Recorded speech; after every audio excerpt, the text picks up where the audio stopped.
We will open this up for some questions at the end. Webinar is going to last approximately 45 minutes, and then we will be sending a follow-up. So I'm going to go ahead and get everybody muted here and jump right in. All right. So thank you for joining us today for the OneCloud POTS replacement webinar. We hope that we can bring you some value and understand the product better. If anything, more for informational. There's a lot of tools and resources out there. It can absolutely be confusing, kind of partial to our POTS replacement, but hopefully this will bring some value to you. To jump in here, my name is Ben Smagas. My role within the organization is onboarding, product evangelism, a little bit of a groundskeeper, whatever needs to be done, customer success.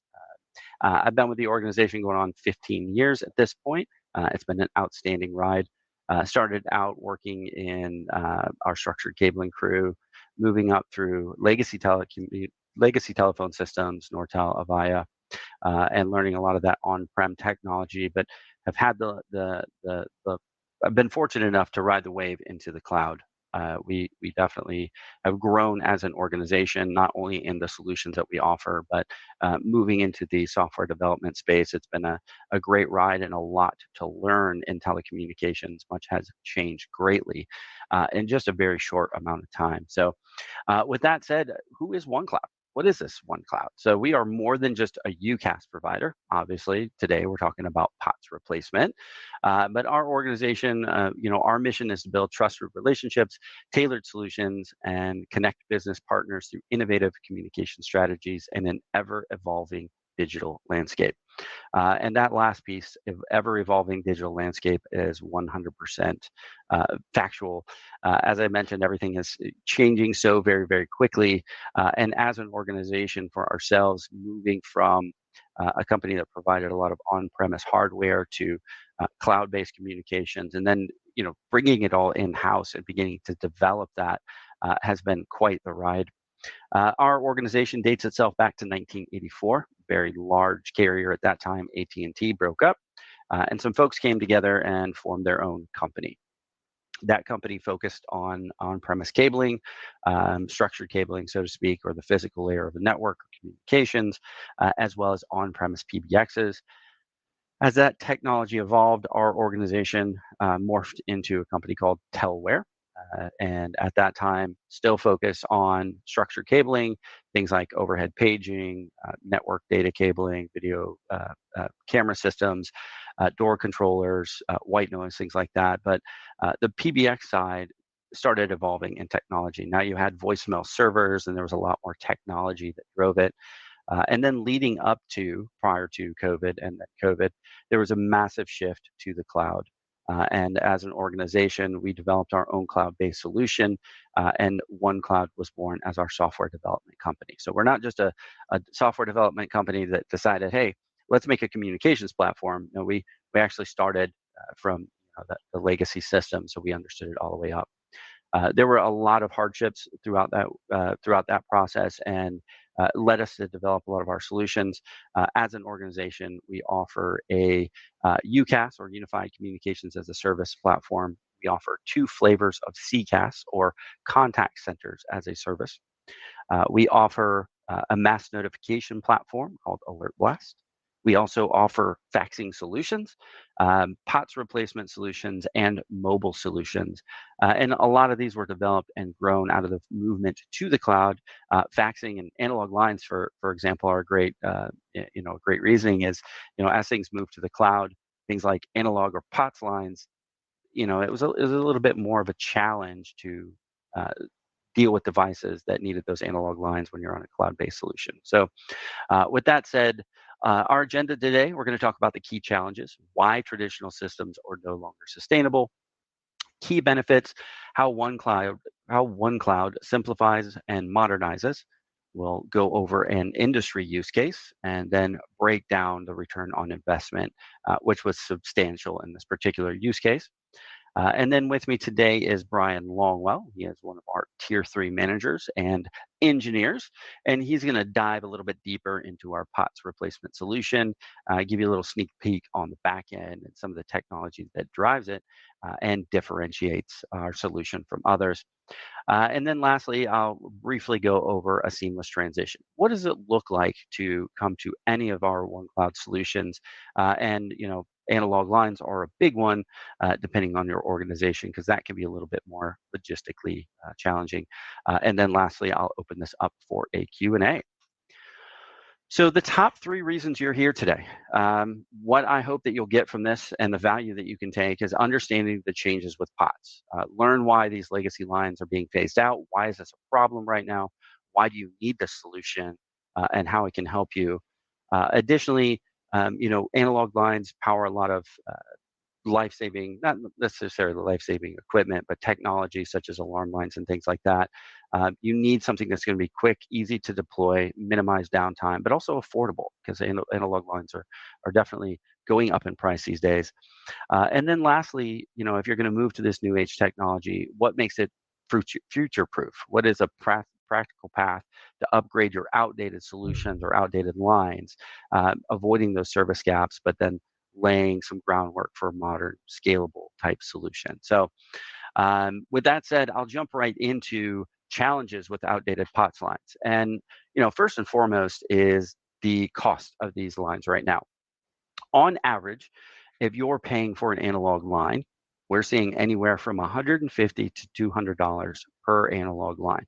So you might have a security panel, and that security or alarm panel, you're paying $200 a month just for dial tone. But I've seen that actually get higher into $300, $400, $500, even $600 per analog line. Depending on your vertical or where, what your business does, you may have several lines in that organization, and that can add up quickly. Now, this all stems from a few years back, the FCC deregulated the need for legacy copper wires. So those are the copper wires that ran on the telephone poles overhead or underground. And when they deregulated, they said, these carriers, you no longer need to support them. You can slowly phase them out if you choose to. And the carriers, they can't just kick everybody off at once. They need to stagger how that is done. And the way that they started doing that was jacking up the price or completely shutting off those lines. So there were some that they shut off completely, but the prices they used to be somewhere around $20 a month, and now we're talking 150, 200. Now, not only are those carriers not giving as much time or caring about those lines very much, but they also don't provide as much resources or manpower or capital to maintain those lines. When that happens, now those lines become unreliable. You're going to start dealing with downtime on your devices that use POTS or analog lines, and this can cause risk with things like your security panels or elevator lines or things in that vein. If the carrier is, they really don't care anymore, they want you off, your SLAs are out the window, and maybe your line's down, you call the carrier, we'll get to it. So there's no urgency there, especially for some of those critical devices. That leads into compliance issues. Now you're going to end up having issues meeting modern safety regulations, such as your 911 local regulations and more. And you can't just go out and slap a plain ATA on some of these alarm lines or pool phones or things like that. It just doesn't work like that. So you want to make sure that you're going to have something that meets those. And then lastly, as I mentioned, those unexpected service disconnects. These carriers, not only are they charging you, exorbitant amounts of money for these lines, they're shutting them off. Now, some of the companies out there, they don't want to change. They're afraid to change. A, they may not know what solution is the best fit for them, or B, they may not know how to go about it. Maybe they have a very large facility and they've got tons and tons of analog lines, and it's overwhelming. In this scenario, we do have a partner, and quick shout out to our partner program. We do offer an indirect side. So if that's something you're interested in and maybe you want to resell some of these solutions, we can help you there as well. But this particular partner had an assisted living community, and this community had some analog lines that were just shut off. One day they came in and none of the alarm lines, the fire alarm wasn't working. They had some outside call boxes, and these were all dead, every one of them. Now, this is an assisted living community, so not having a fire alarm, not having an alarm line set up and configured is a major risk to the individuals that are living within that community. This could be a huge liability for that organization. It could be a media nightmare for them as well, and it can put people's lives at risk. The partner reached out to us and said, "Hey, I need a solution that we can get up and running as soon as possible." And with this particular solution, it is very fast to deploy. We were able to overnight a POTS replacement solution out to them, and within 24 hours, actually, it was much less than that.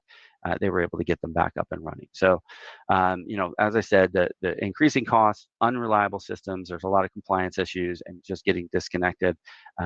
Those are some major challenges. With OneCloud, we offer quite a few key benefits here. First, out of the box, again, the important factor is cost savings. With OneCloud, we can start out analog lines as low as $30 per line. As you scale, depending on the size, of course, that might be flexible, but $30 a line is a huge savings when it comes to cost for an organization. And when you have multiple lines, that is a lot of capital that you are able to put back into other resources and places. With that, we bring enhanced reliability. With these devices, you have WAN, or sorry, not WAN, you have dual SIMs or dual physical SIMs within these devices, giving you multi-LTE carrier capabilities, ensuring there's no uninterrupted or downtime connectivity. I live in a little bit more of a rural community, and there have been times when the Verizon network is offline, but AT&T is working fine. So depending on the outcome or where you're at, you may want to have the ability to have redundant or multiple SIMs on different carrier networks to ensure reliability, to ensure safety, and to ensure redundancy. These tools, they also are, you also can put them on the network, so they are IP capable, but the LTE and the failover that portion is really a huge win. Um, they meet all compliance standards. Big one here. It doesn't matter if I am in Montana, Buffalo, New York, San Francisco, California. This solution meets all compliance standards. And one of the big ones there is the fact that we actually don't even need to open the alarm panel. We just need power and to swing the analog line. And Box has a bunch of magic in it that will make all that happen. Brian's going to break that down a little bit more for us, so I'm not going to dig too deep in. But compliance is a huge, huge deal. And if you've ever opened a new business or anything about that requires occupancy, meeting those compliance standards, especially with these types of devices that require these analog lines, is a big piece. And then lastly is ease of deployment. So with ease of deployment, we're talking about how fast can I get this system up and running, replace the dial tone, and meeting all those standards. And maybe if this is a blue light box, I don't have to worry about the safety of others being at risk. There's almost zero downtime. So quick look at what types of devices that use analog lines. There's a lot of them out there. You've got fire alarms, you've got blue light, which is those emergency call boxes, elevators, SCADA applications, security gate door access. Some of it's used for some internet backup, pool phones. We have a few other customers out there that are using these for pump stations in municipalities. They have a pump station that keeps the water pressure correct, and it's kind of out in a remote area. They need analog lines to monitor those. Areas of refuge. This would be maybe somewhere in the forest industry or forestry, where you have a watchtower or some type of tower in the middle of the woods, and it gets good cell signal. And panic button and security systems. We do have fax listed on here. Not really, can it do it? Will it do it? Yes.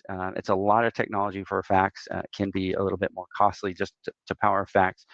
With OneCloud, we do offer 3 additional faxing services, OneCloud Secure Fax, and you can check that out or ask me at the end. Be more than happy to tell you a little bit more about that. So I do want to jump into a case study that we utilized our POTS replacement for. This was a very large municipality, and this municipality had built out a very large light rail system over the past 6 to 7 years, and it has grown extensively. Now, along that light rail system, if you've been anywhere that has subways or certain types of bus stations or above ground transportation that's provided by the city or government, you have these blue boxes that say emergency. There's a little blue light on them. So they'd already deployed a ton of these, and they were starting to need a replacement solution.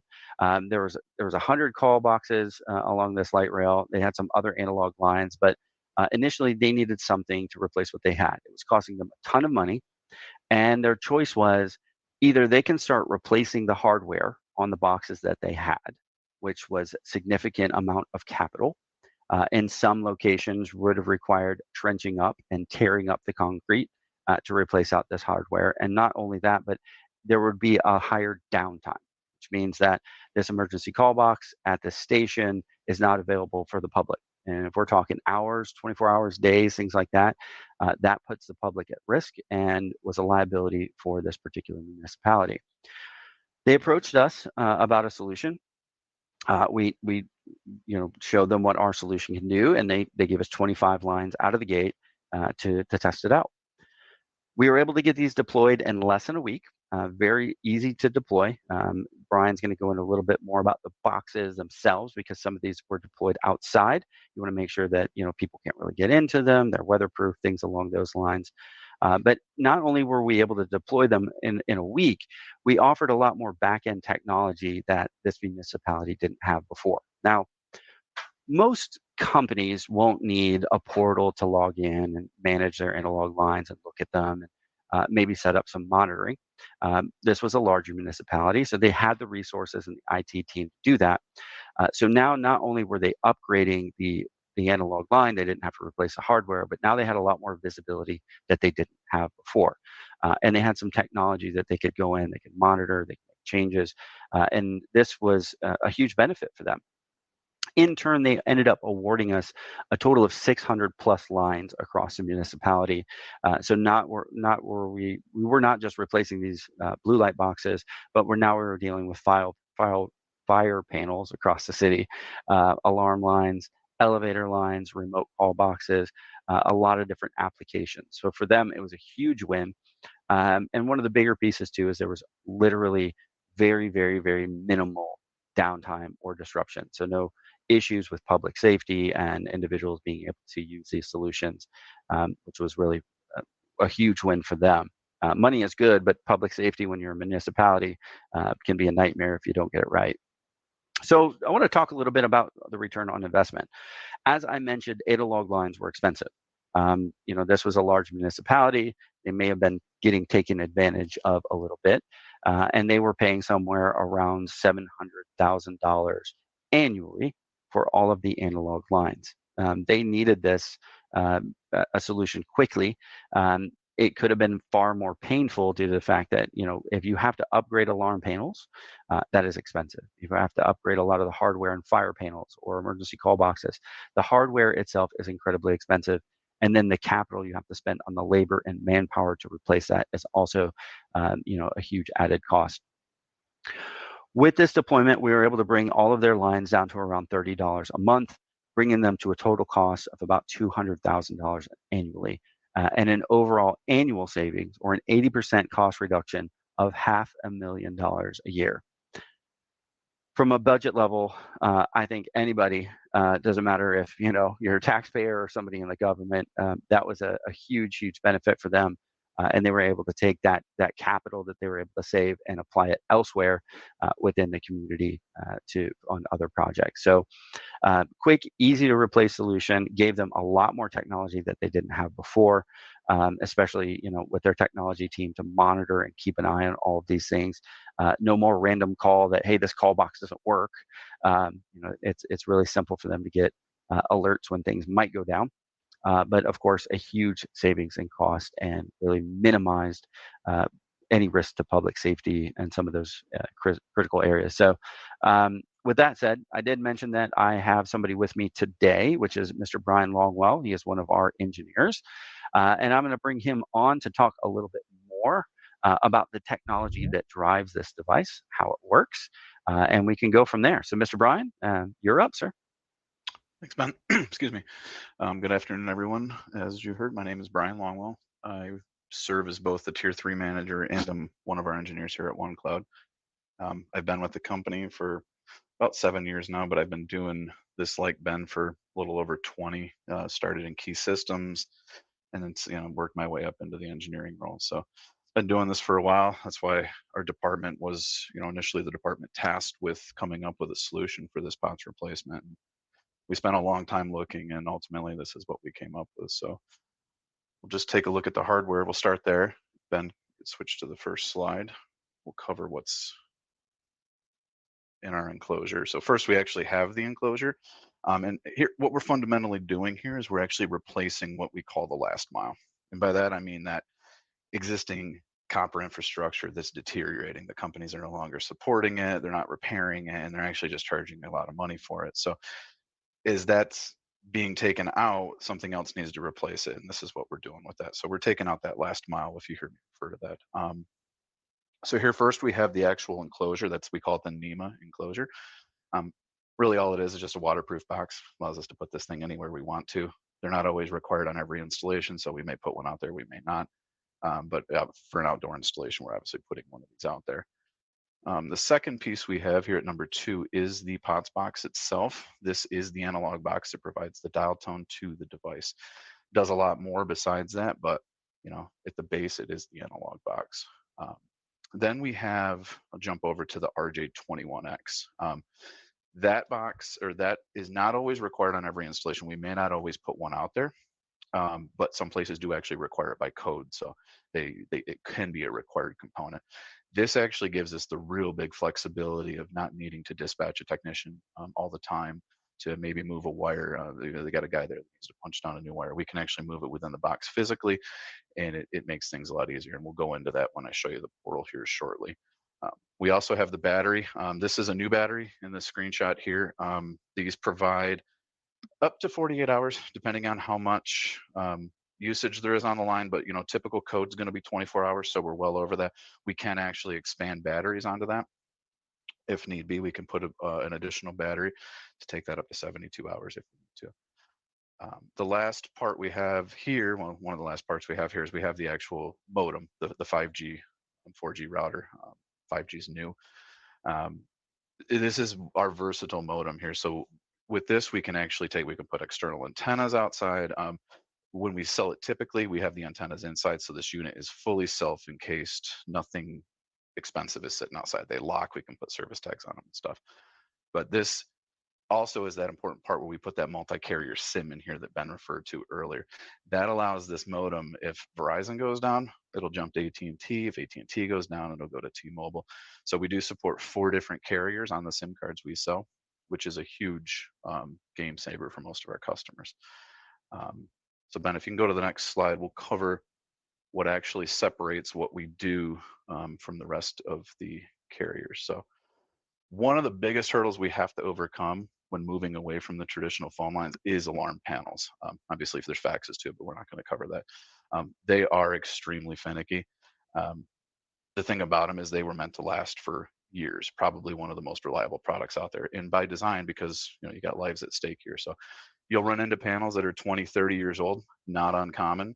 And this is a big problem when you're trying to put a modem, or an ATA on them. Most ATAs are going to fail every single time you put one on here.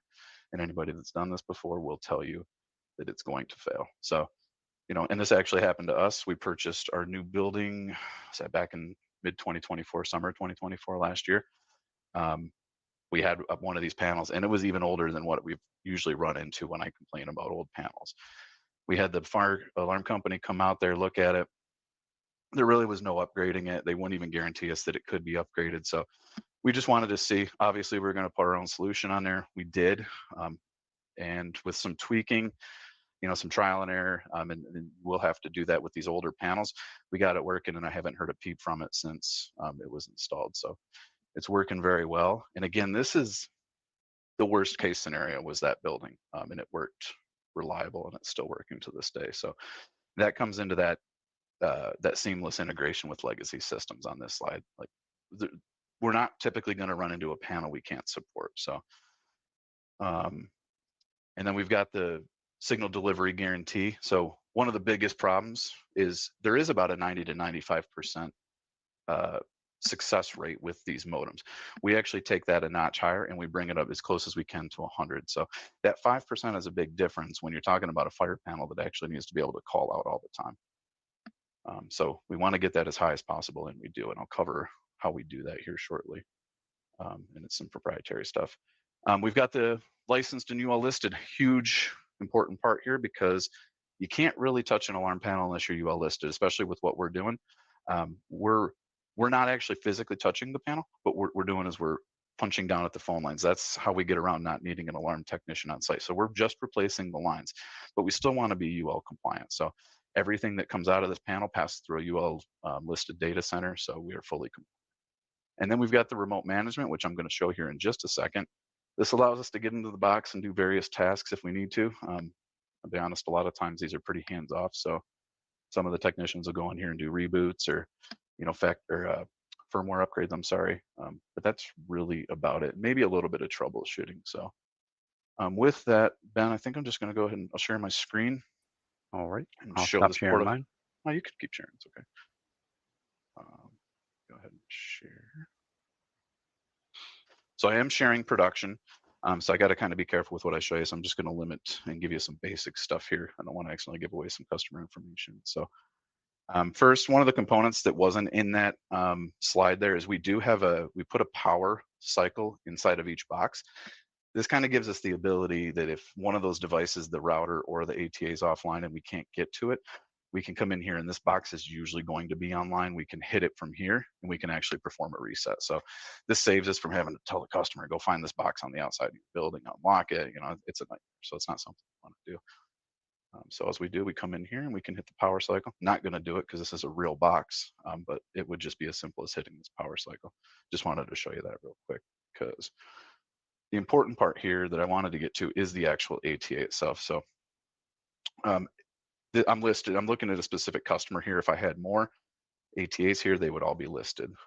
So from this screen, we can see the last check-in time was 4 minutes. I'll show you what that means here in a second. We've got the firmware.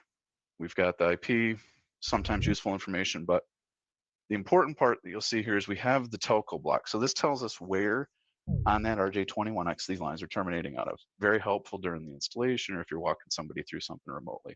And obviously the port status is pretty important too. So we can see these two are online.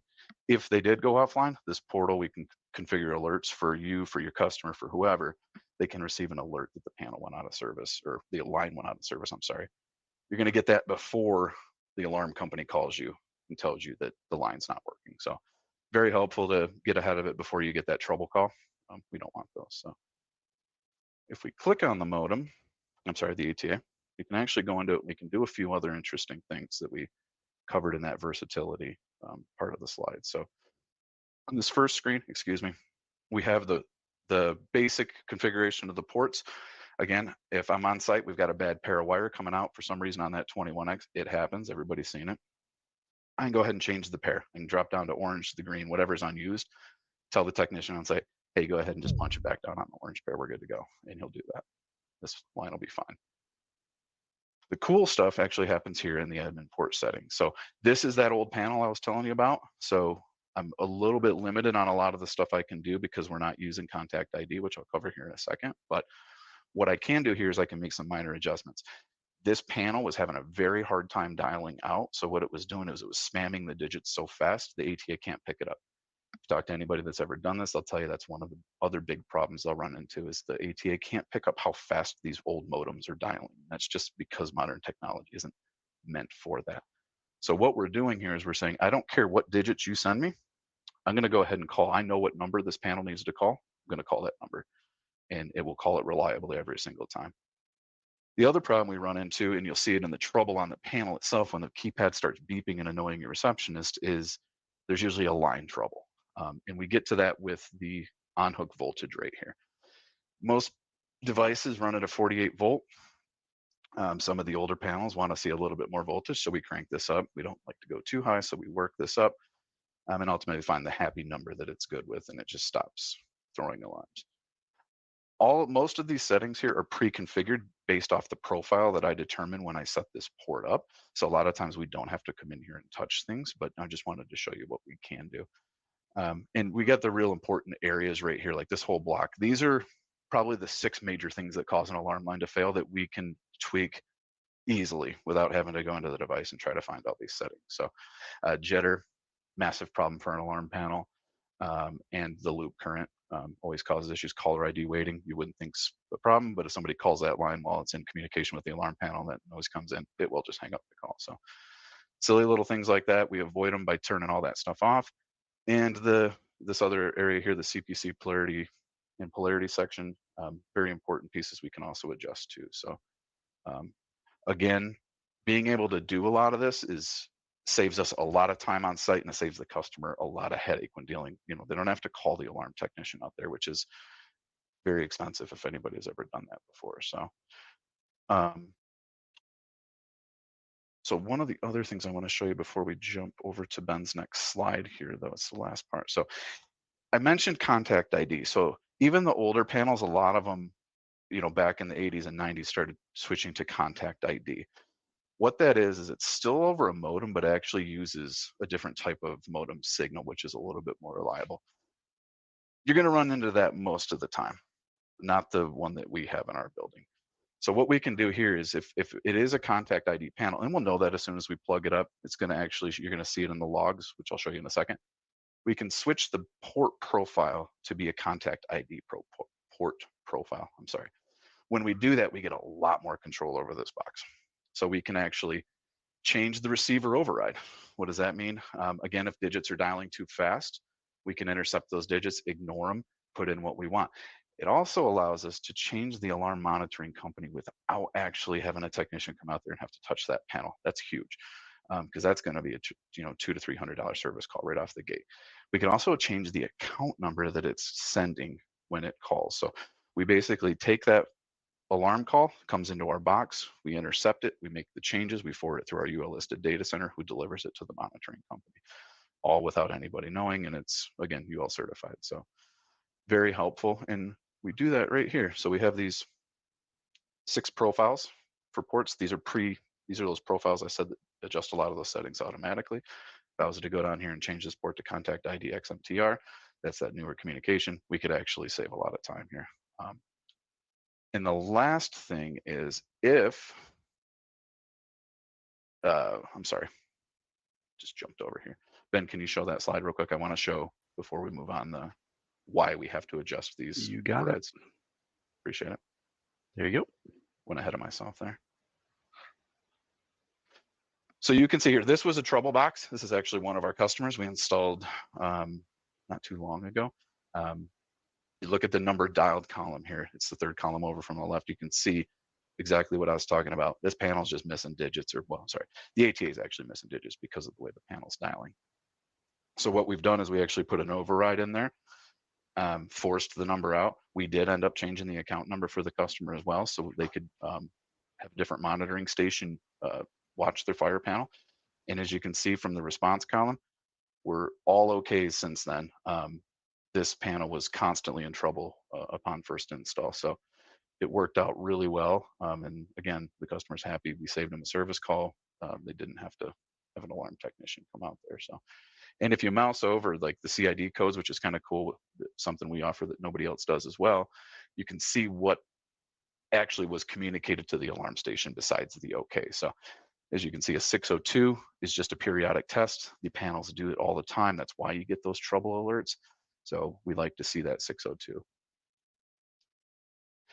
And, last, briefly, one of the biggest things for the customers and the monitoring station with the POTS lines being degraded is, now they're having to convert all these panels to IP based. And we're going to start seeing that a lot more as central monitoring stations, as they're referred to, are converting to IP based. They're also getting their phone lines disconnected too.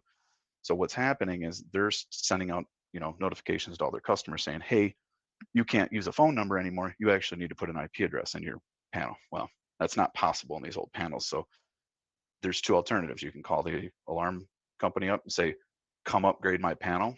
You're going to spend a lot of money. Or we can log into this box, and with one click, we can convert that line that we're receiving from the panel to an IP-based communication. So we'll get the IP address from your monitoring station, we'll plug it in there, we'll plug in the account number, and we're done. Nobody had to go on site. Somebody just had to log in. So um, again, all around, these are things that I haven't seen another company do, and our goal is really just to save money. So with that, thanks, Ben. I appreciate it. Thank everybody for your time. Brian, thank you so much, man. That's a lot of information. There's a lot of companies out there now that if they're not already aware and starting to deal with this, they will be. So there's a lot of different choices and things out there, but these things, really set us apart in, saving money for an organization, ensuring that we have that uptime for those mission critical devices. But I mean, if you have something that's, an analog line or a device that requires that analog line, this solution solves for everything. So, we hope you look here first at what we're offering, with all the features and the tools that are built in. Definitely, I feel sets us apart from a lot of the different solutions that are out there. You most certainly can't just slap an ATA on some of these devices and make them work. And especially considering that most things that are legacy or analog are usually in the vein of safety. So making the right decision is incredibly imperative. And with that said, a lot of companies, they may know that they have to make this change, but it's intimidating. They're not sure what's out there. Sometimes, maybe it's just easier to pay the cost and go with that. But I want to speak real quick about what a transition looks like. Brian came from old school telephony. I shared my time, digital phone systems, analog lines, traditional PBXs. A lot of times would share lines with things like alarm panels or elevator lines and things like that. So it can be kind of complicated. We have a couple of customers who have a very large facility. We have a church that also has a day school, and there are several buildings. And all of these analog lines, they feed throughout the building to different places. And over the years, sometimes that's not upkept very well. So, where do these lines go? What do they feed to? And additionally, with Brian was saying, like each port on the ATA can be configured and conditioned for a specific device. So if it's talking to an elevator or an alarm panel, it's intelligent in that regard. But understanding the layout of your analog solution is important. If it's, maybe you're a small company and you only need one analog line for an alarm system, easy peasy, we can knock that out. Very simple deployment. But on those larger deployments, it can get very, very complicated to map all those lines out. And as I said, can be intimidating. If I went to some of our customers and say, "Where do all your lines go?" They have no idea. There's a mess of wires in this room, and I was hoping that you could tell us. So that's one of the things that we do as we move forward with one of these opportunities. We start out with the assessment phase, and in that time, we evaluate the infrastructure and the communication needs. And that's with any solution that OneCloud provides, be it a UCaaS solution, or a mass notification solution. But POTS, I can be particular because I remember out in the line tracing those wires out. It can get to be a little bit monotonous and intimidating. So we send our technician, and we usually send a sales engineer on site to look at everything, help you map everything out, identify where all of those lines go. A lot of times we're also finding that, sometimes there's lines you don't even need. So we can help you save further money there. But we'll go out, we'll map it all out, we'll evaluate the infrastructure, make sure that everything's up to par, and then we move into a planning phase. During that planning phase, we look at everything, understand what it's going to take, ensure that there's nothing that needs to be added or maybe removed, and develop that deployment plan. During this process, you are connected with a project management team. You are assigned somebody who will work with you directly. And during that whole planning and deployment, especially during planning, they're capturing all the information. What devices are out there? What users need to be created? How do you want things to ring or fail over? And they set up, coordinate all of that with you, give you the timeline, make sure that it's well communicated with any stakeholder. And then you move to the deployment phase. Deployment phase, depending on the solution, they'll coordinate on-site or remote training. You'll also be provided with the date of the cut or the go live, right? So anytime you're moving from one solution to another, there's a point in time where you have to turn the old one off and bring the new one up. And all of that needs to be cohesive to ensure that you're not putting any downtime and losing any business, right? If your phone's not ringing or things like that are not happening, you're not making money, and we respect that. We want to ensure that is a smooth process for you. So, deployment. We do the installation, we'll test, make sure that it's working, and transition everything over seamlessly. And then you have your training and support. In this particular scenario today, we are talking about our POTS replacement. Not a lot of individuals or organizations may want to have some of the access that Brian was showing today within the portal that gives you, a lot more hands-on granular modification of your lines. But the large municipality that we had, they had that manpower. So if that is something that you need to utilize, we can offer training in that regard. Any of our other solutions, we provide that training. You have 24/7 on-call support. So if you do need some support, you have that available. And we have a very large and extensive knowledge base for our customers. One thing that we pride ourselves on is answering the call within 15 seconds. You can test that if you want. Google our number and you can check it out.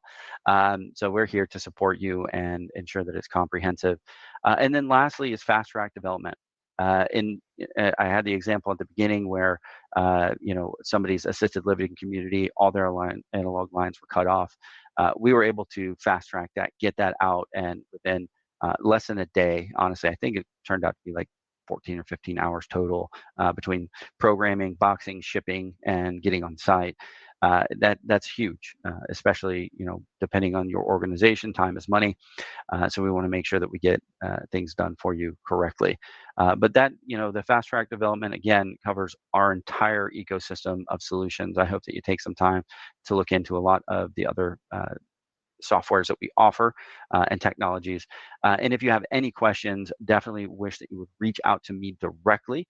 Should have my email and any contact information. I will be more than happy to dive into anything with you and get you in contact with anybody that you need, even if it's just informational. No question is a stupid question. If you don't know, we want to be here to help educate you and make a better decision. So with that said, if there are any questions today, we'd love to hear your questions. I'll go ahead and open this up. I did mute everybody, but if there's any questions, feel free to click this little raise your hand icon and I'll help you out in any way I can. So with that said, I'll go ahead and open it up.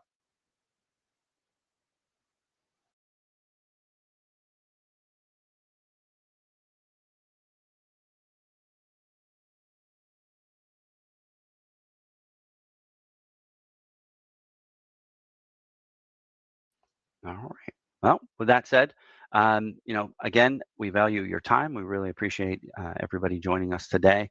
And then lastly, of course, we will be sending out a recording of this webinar and any additional resources. Feel free to Google OneCloud webinars. You can check out our prior webinar series and features that we have done. But other than that, thank you for joining us today, and I hope you have a wonderful day. Thank you.